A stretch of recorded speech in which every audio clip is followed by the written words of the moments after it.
So, Echoes of Wisdom comes out in almost exactly a month.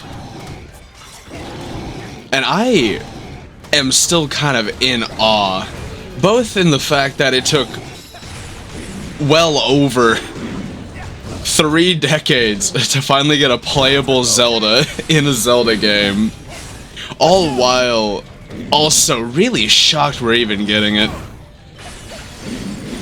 And I am really interested in it, especially when it comes to after Echoes.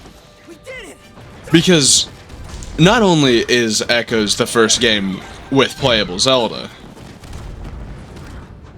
but I wonder what that means for the future. Because it's really enticing to me. The idea of getting maybe future titles where Zelda is playable. And it's always been somewhat of a fantasy. I'm sure of almost any Zelda fan could probably say they've been curious about playing Zelda. Especially when it comes to what her power set could be implied to be. Because Link is all muscle. That little guy is pure cleverness and brawn. He is that little in-between area, and it's pretty cool. But I wonder what you could really do with, I'm really curious what you could, in theory, do with a very versatile magic system. Because Zelda magic has always been very vague, and I'm very curious about what it could be. And I think we all have in mind kind of like an almost elemental type system. Like, I think a good chunk of us have all like thought about, oh, fire magic, light magic, obviously. Maybe even ice magic. What's even happening? The camera's so close I can't tell. And I think something that really came to mind after Breath of the Wild first came out is the idea of Link being this constant weapon swapper, just always changing up his strategy mid-fight. Like my own little headcanon version of Link, he's just so crafty. He's such a little gremlin, constantly bringing things out of his endless pouch. And I think I kinda want to keep that idea in mind. But then I also want to think about, like, how do you translate that to Zelda? Where if Link has just a bunch of just this endless arsenal of different weird stuff, bunch of this weird random tools, could Zelda be more of a glass cannon? Or maybe even just, I don't know, something even wackier than a glass cannon. Just a constant stance change character. I don't know. I don't know how to describe it beyond that. But the idea of Zelda just constantly swapping different types of magic has been in my head for a while now. And I am more than interested in that idea.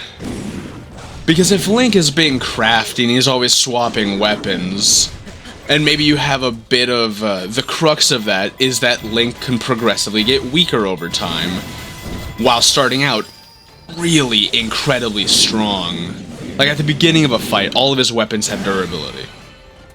Now, in my theoretical way for how I would take my Zelda game, it would be Link has a very low base. He is quite weak when he is just using a bunch of broken weapons. But the idea that I've got going on is that Link just has so much in his back pocket that he's able to constantly swap, where that basic damage output that he has just starts to fall away the second you start swapping weapons. But they all have a limited durability. They all force you to do different things. I'm describing Doom. I'm sorry if it's a little too obvious. I'm describing Doom. Where you have a bunch of these different weapons that don't quite work all the time. But at the same time, I'm also thinking of just the different balance on that, where I would want him to be kind of strong when he's not swapping, but I can just see it. I can see it.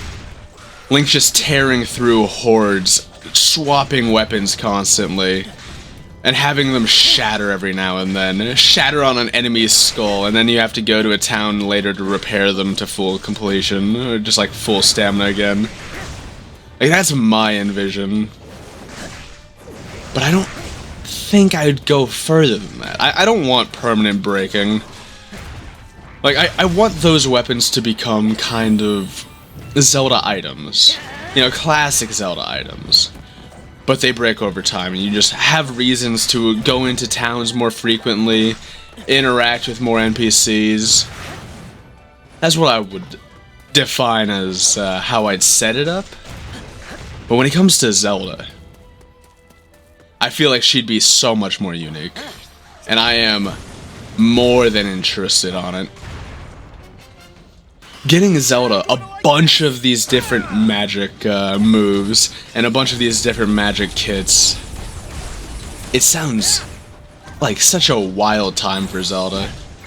Like, giving her the ability to insta-swap weapons, and by that I mean stances based on magic, where maybe we have lightning that burns out really quickly, but it stuns enemies, which allows you to get even heavier damage, and opening up opportunities from other magic sets. I think that sounds real cool. I think that sounds pretty fun and interesting.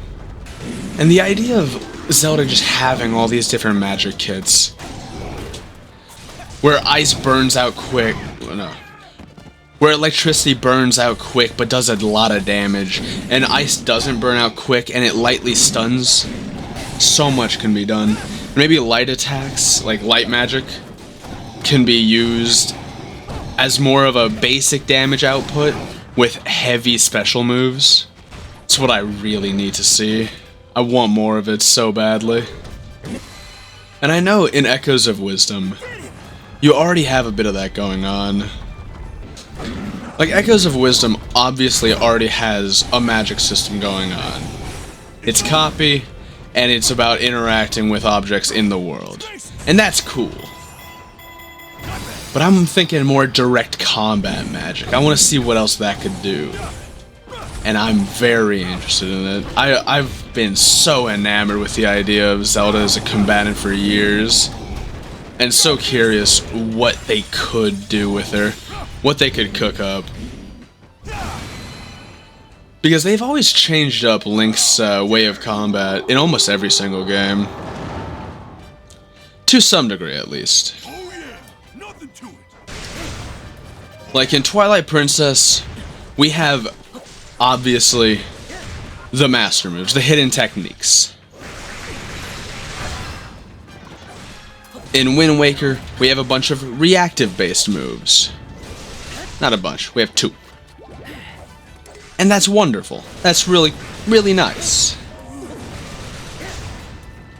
But I'm much more curious what they do past that. Because Skyward Sword, obviously, motion controls. Got a bunch of funky stuff going on. Directional-based combat, very heavily featured. But then, we also have the different ways that Link is able to fight in Breath of the Wild. And Breath of the Wild, obviously, gave us a lot. Gave us whole new types of combat weapons. A bunch of those are brand new and just there. Granted, of course, I guess we have seen a few of them in the past. Like, we've seen the dual-handed weapons from both, Wind Waker and Ocarina, along with Majora. But what about further? Could we see, like, more daggers? Or could we see fists, gauntlets? I feel like for Link, it'd be most fitting to give him some gauntlets to really punch things around with. But then we also have the idea of, because of other weapons in the past, other item weapons specifically, like whips, would they be willing to give Link, like, a bit of, real unconventional stuff? Like whips, nunchucks, daggers are more conventional, of course, but still just the idea of a new type like it, I think, could be pretty interesting. And hell, maybe it's just the fact that I want Link to use his kicks. Maybe Smash Bros has infected me with how I imagine Link to fight. But if it could ever be considered, if the Smash games could ever become canon in the Zelda timeline somehow, weirder things have happened.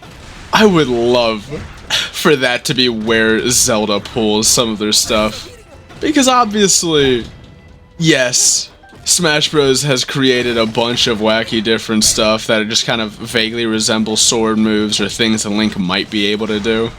But, ooh, buddy, what I would give to see Link throw down with his legs. What I wouldn't give for Zelda to be a combat medic. Not a medic, combat mage. Did I miss? Nope.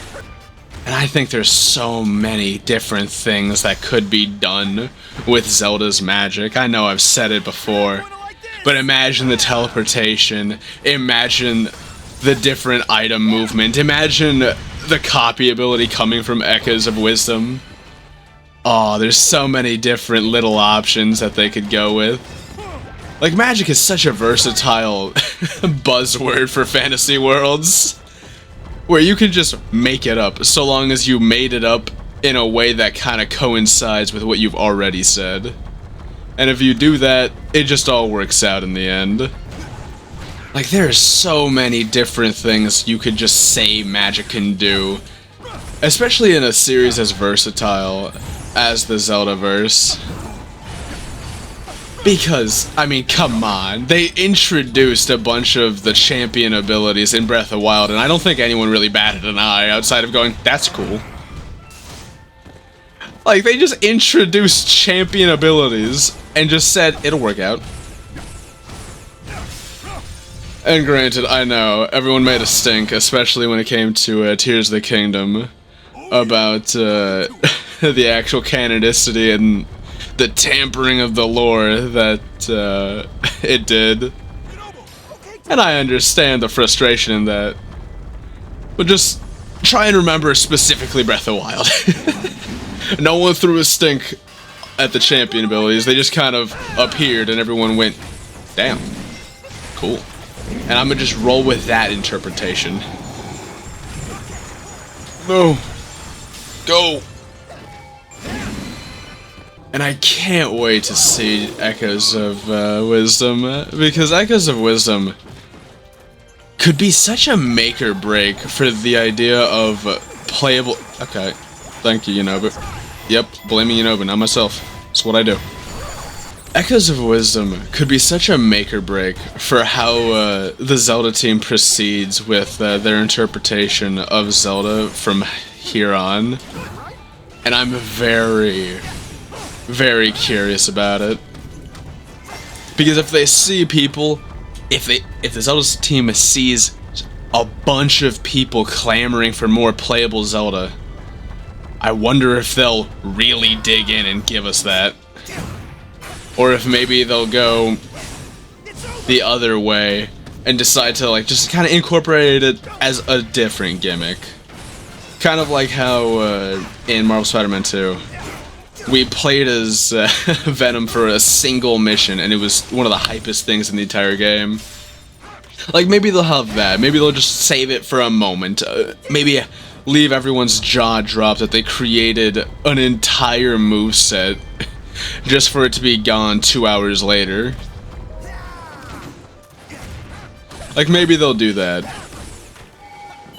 Maybe they won't. Either way, I'm so interested. I do not want Echoes of Wisdom to fail. I want that game desperately to do well. Because that just means we get more Zelda. And that's awesome. And who knows? Maybe they'll give it kind of a weird treatment.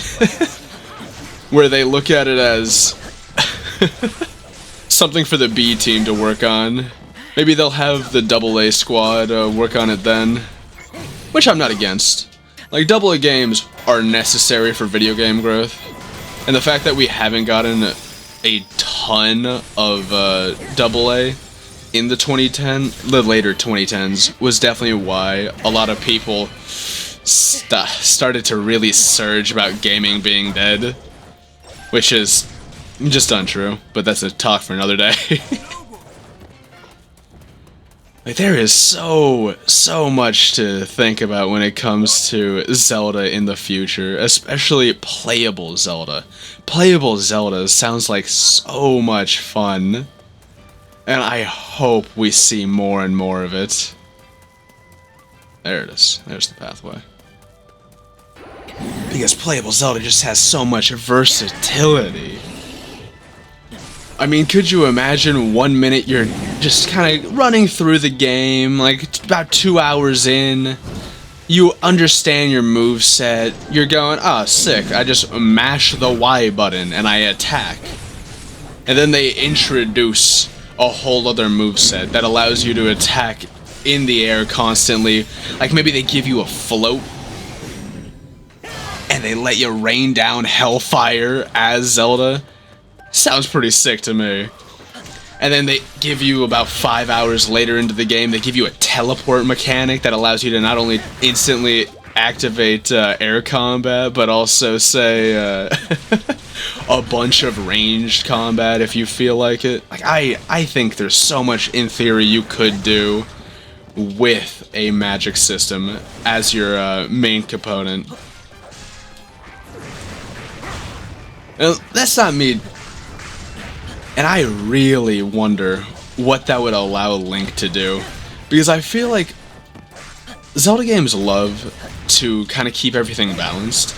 So if they were to, in theory, be balancing for 2 characters, imagine if they got nuts with Zelda, and then Link gets a crazy new opportunity to do a bunch of different swordsman skills.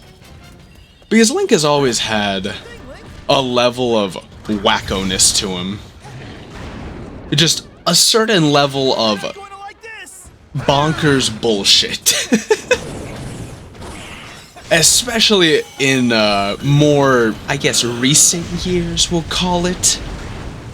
Like, it's been over a year since Tears of the Kingdom has come out. Still one of my favorite Zelda games. I think it still is my favorite one. But dude, I've been on a bit of a nostalgia trip. I've been playing, I played, obviously, Wind Waker. Really enjoyed that. Still think it's in my top 5, but I don't think it's up there. It's not a top 3 for me. And then I started revisiting just a little bit of Between Worlds, and God, Between Worlds is just so charming. Between Worlds is such a charming game with so much little personality and an art style that I really wish they did more with. I have been craving that art style to come back, and I've been really hoping that it comes back in a flurry. I would love for the AA team to really go all in on that one. I love the Between Worlds style, and if they could like capture how the artwork looks, because it's some of my favorite Zelda artwork. Take this. Let's go. Link. Sure, little guy. Stasis. But man, they haven't touched that art style in so long. And with Echoes of Wisdom coming out, I might have been a little salty that they chose to go with A Link to the Past remakes art style instead of A Link Between Worlds art style. Okay, this guy has a problem. I gotta put him out of some misery. Oh, this poor guy. Oh yeah, nothing to it. How dare you? Oh man, what's happening?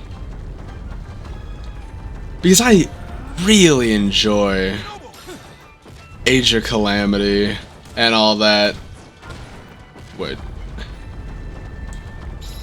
Because I like the art style when it comes to the Link to the Past remake.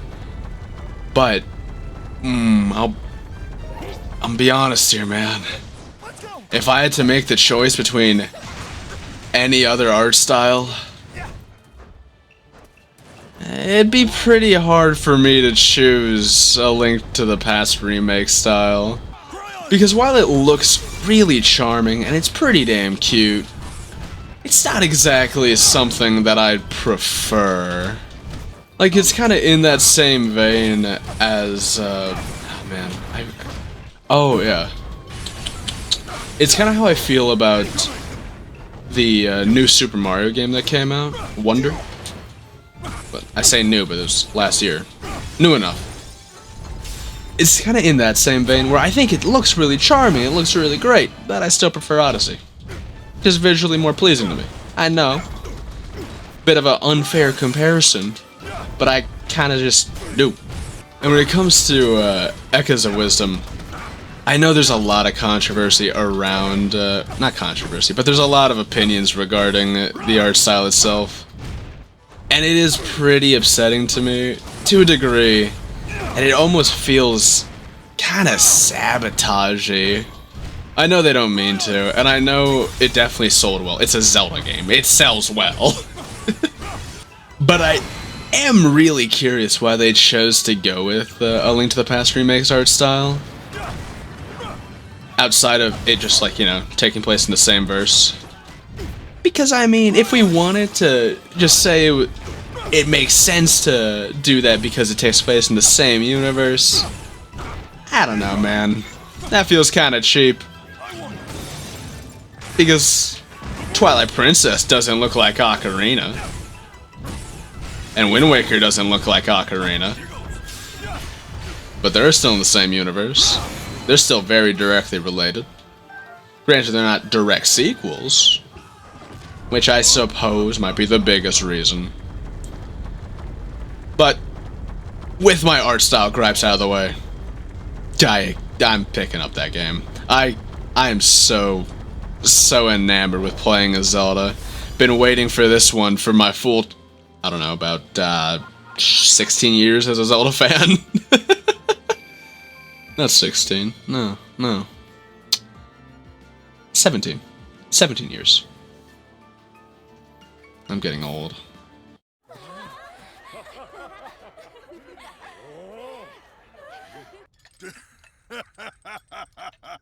Wow.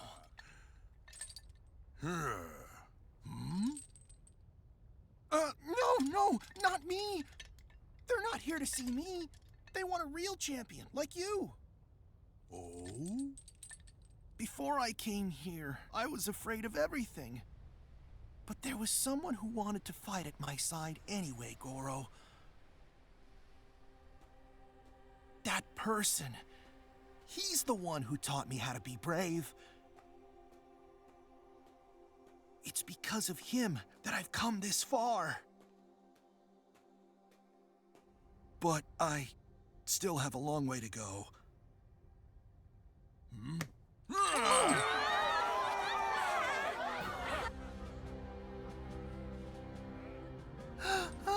I'm proud that you're my descendant. You are the champion of the whole future. And don't you forget it. Great, Daruk. I'm so... And about that courageous friend of yours, it seems I owe him as well. So you better give him my best. All right? Yeah.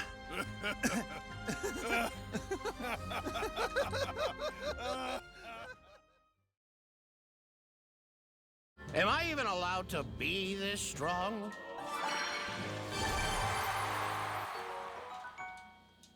Why did they cheer? Fantastic! That's so cool.